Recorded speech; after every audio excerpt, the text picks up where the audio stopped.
Шәуәлдің 6 күндік оразасын естігендеріңіз бар ма?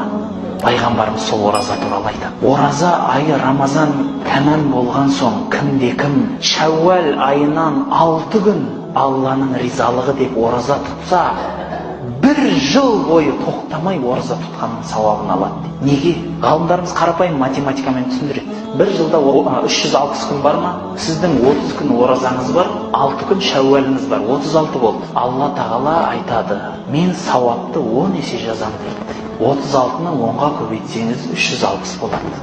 Бірақ ғалымдарымыз бұл хадисті түсіндіріп айтады. Яғни бұл нәрсе мұсылманды жақсылыққа әдеттендіру болады.